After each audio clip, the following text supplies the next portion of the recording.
Running करीत नाही. ते प्रॉपर केलं तर तुमचा हाईट मजबूत होतो.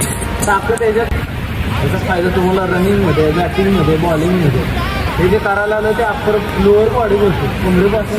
भल्या कामाचा जो घेऊन निघाला, अरे काट कुठं वाट म्हणजे पोचती त्याला. रगत निघल तरी बी हसल शाबास त्याची, रगत निघल तरी बी हसल शाबास त्याची. तू चाल पुढं तुला रगड्या भीती कशाची, परवा बिकुनाची. मन शुद्ध तुझं गोष्ट हाय पृथ्वी मोलाची, पृथ्वी मोलाची, हा पृथ्वी मोलाची. मन शुद्ध तुझं गोष्ट हाय पृथ्वी मोलाची. तू चाल पुढं तुला रगड्या भीती कशाची, परवा बिकुनाची.